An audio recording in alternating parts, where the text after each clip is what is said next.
officiellement officieux et officieusement officiel. Welcome to Gojo TV. Vous êtes sur Gojo TV.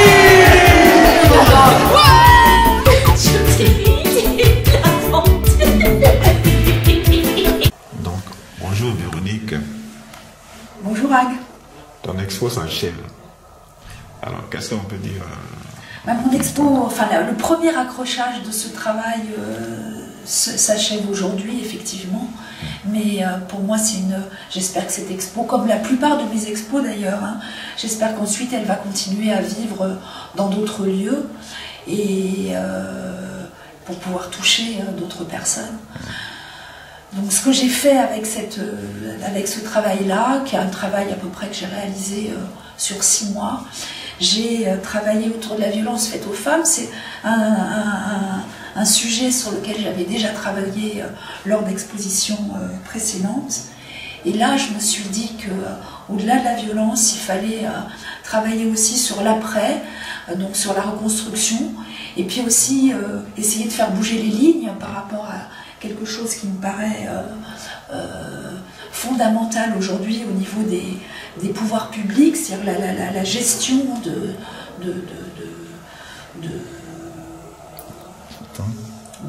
enfin voilà, comment on peut bouger les lignes pour que les prédateurs soient véritablement condamnés et donc que ces femmes puissent se reconstruire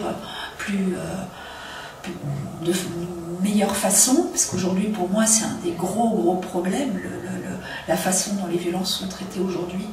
Donc j'ai finalement recréé à travers 6 femmes que j'ai fait travailler sur divers mots autour de la lettre V, soit des mots liés à la féminité comme vulve, comme vagin, comme ventre, soit des mots liés à la violence, comme violence, mais aussi comme viol, comme victime, comme vaincu.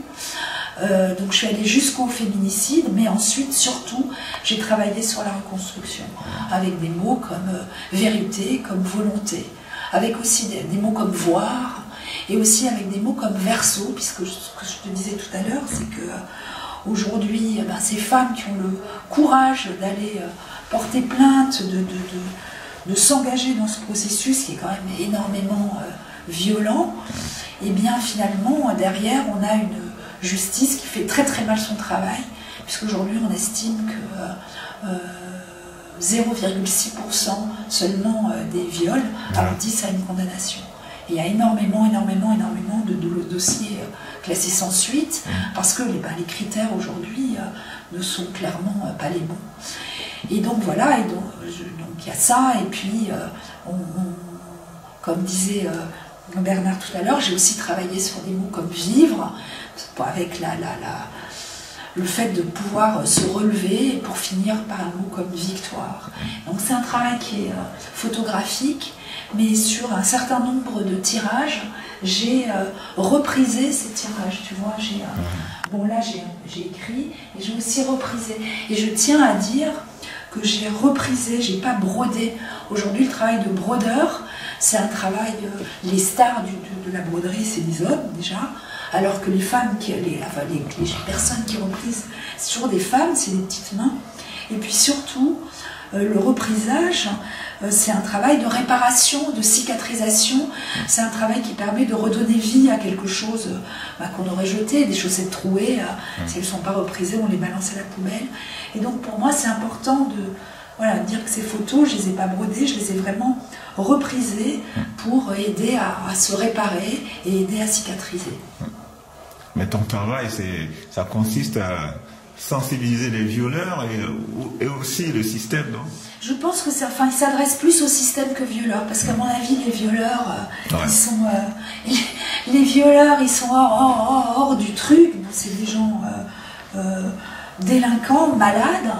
Mais c'est plus sensibiliser le grand public d'une part à l'importance du problème, non seulement du viol, mais de la violence de façon générale, qui est quand même assez systémique, et puis aussi sensibiliser, faire bouger les lignes, notamment les pouvoirs publics, justement par rapport à ce problème qui est aujourd'hui extrêmement mal géré et suivi par les victimes, pour les victimes. Ouais. Les femmes sont encore maltraitées de Les nos femmes sont jours. encore maltraitées et je pense, et aussi par rapport à la violence ordinaire, les hommes ne se rendent pas compte de la violence ordinaire que subit une femme. C'est aussi pour faire prendre conscience aux hommes de cette violence ordinaire et puis aussi pour emmener les hommes avec nous. Je pense que on arrivera à faire bouger les lignes si on emmène les hommes avec nous. Donc c'est une expo qui s'adresse aux femmes, c'est une expo qui s'adresse aux hommes et c'est une expo qui s'adresse au pouvoir public. Tu amènes l'expo où d'ici? Alors, pour l'instant, il n'y a rien de prévu. Bernard t'a dit tout à l'heure, on a des contacts avec des personnes pour essayer de réaccrocher cette exposition. Mais pour l'instant, on n'a rien de... On a déjà beaucoup d'intérêt, mais pour l'instant, on n'a encore rien de signé. Mais j'espère que ça va arriver très vite. Oui, mais tel que je connais un peu, c'est pas que ce thème-là dont tu traites. Absolument. Donc, mais moi, de façon générale, je traite sur tout ce qui aide à tout ce qui révèle l'invisible. Donc là, il se trouve que je parle de ces violences faites aux femmes qui sont qu'on voile souvent, et j'ai envie de dévoiler des choses à la fois sur les violences et à la fois sur le traitement qu'on fait. Mais je dévoile aussi l'invisible, par exemple, à travers mon travail sur les chamans, ou tout simplement, voilà, où j'essaie de visualiser ce monde des esprits. Aussi, quand Bernard t'en a parlé tout à l'heure, l'exposition précédente que j'avais faite ici, dans Futur Libre, j'avais montré une série que j'appelle Naissance des spectres, où je visualise les esprits qui nous entourent. Donc de façon générale, j'essaie de travailler sur... je travaille sur l'invisible et sur la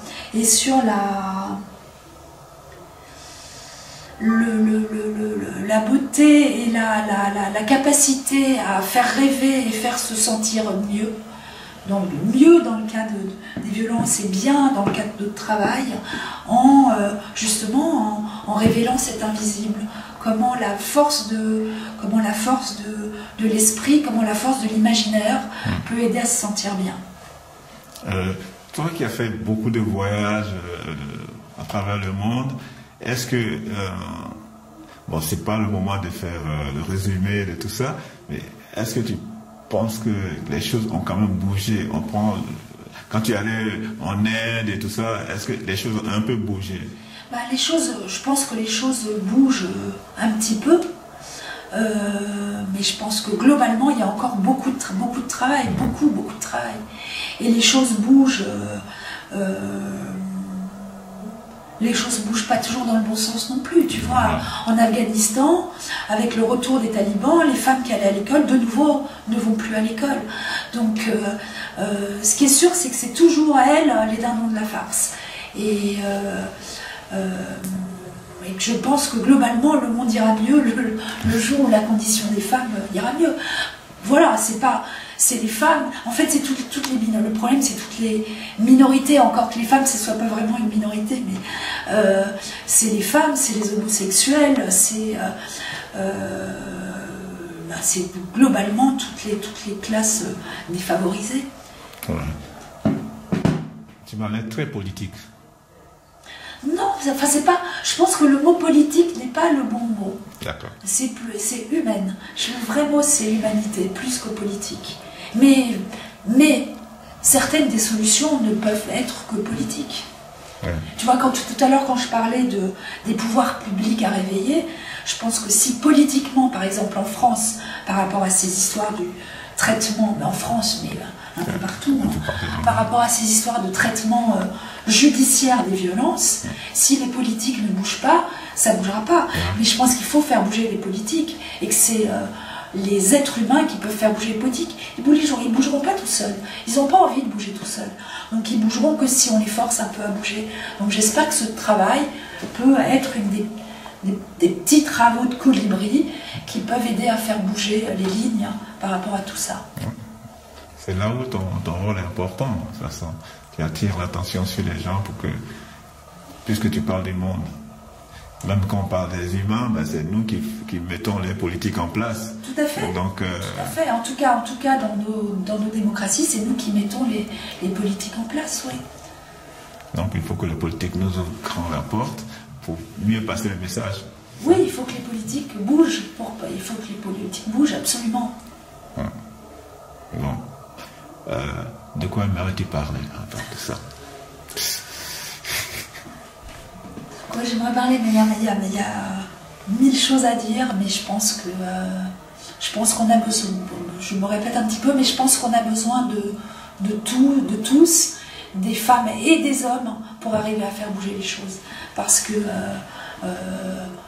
la majeure partie des hommes, en France en tout cas, ne sont pas des prédateurs. Et or, on ne voit que les prédateurs.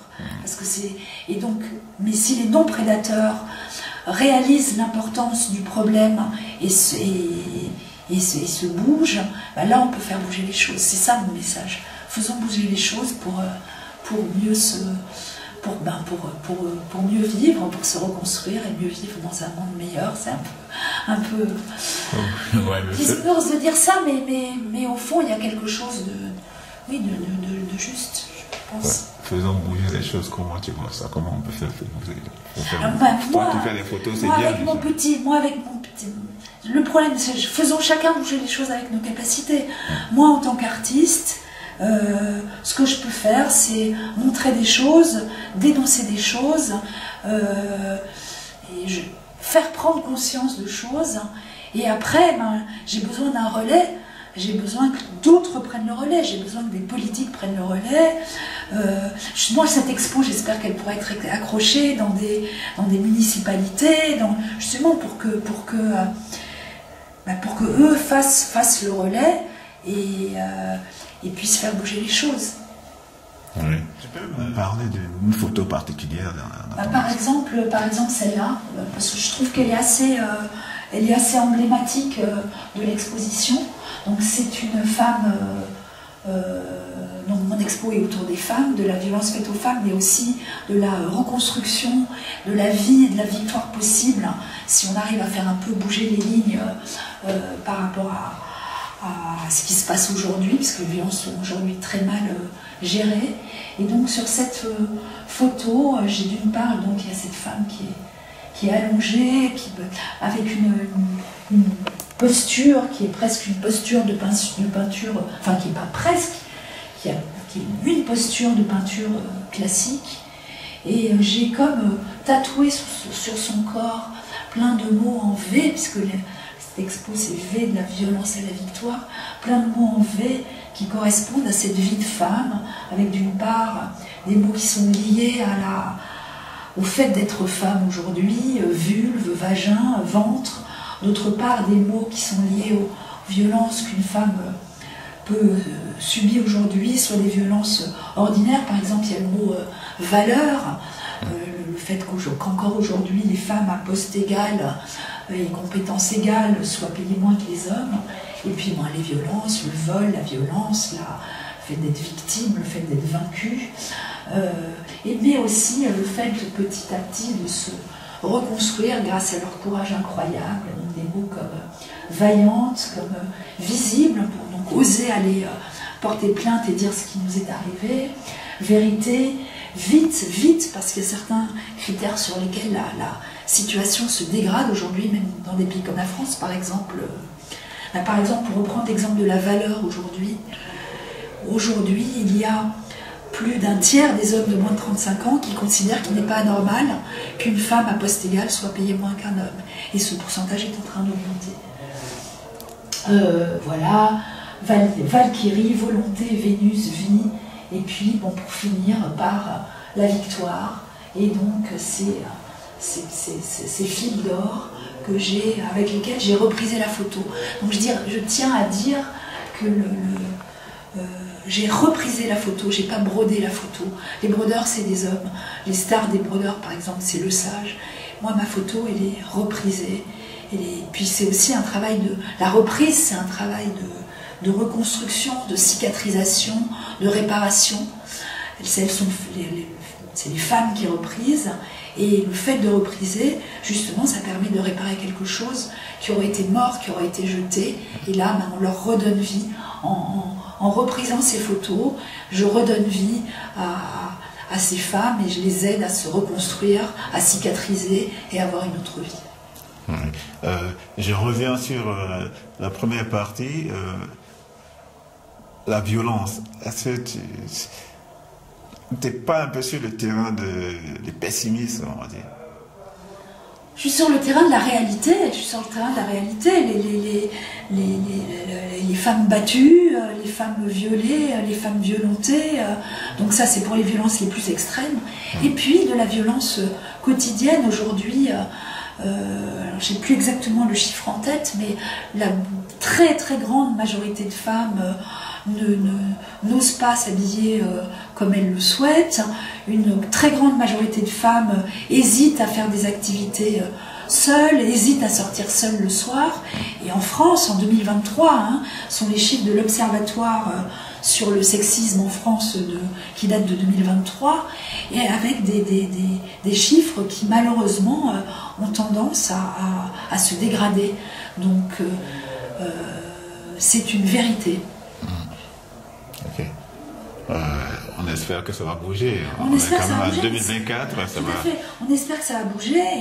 Et justement, ce travail-là, évidemment, il est fait pour dénoncer, mais il est surtout fait justement pour faire bouger les choses et pour que les choses petit à petit s'améliorent, que les gens se regroupent, que chacun puisse faire ce qui est en son pouvoir pour faire bouger les choses. Ouais. Je crois au pouvoir de l'humanité pour faire bouger les choses. Il faut qu'on choisisse les bonnes personnes pour nous diriger, non? C'est ça? Aussi, bien sûr, bien sûr. Bien, enfin, moi, après, sur un certain nombre de points, la solution, effectivement, ne peut être que politique. Aujourd'hui, on a l'impression que les politiques, ils s'en fichent un petit peu, ouais.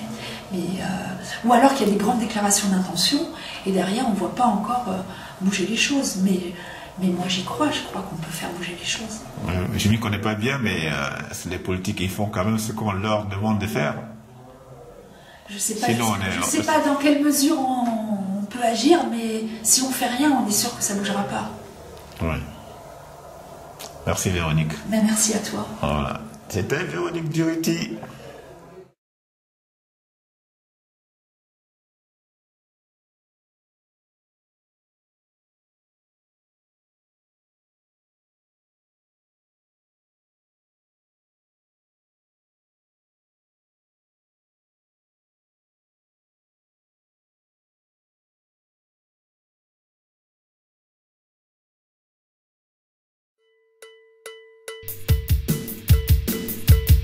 À bientôt sur Gojo TV.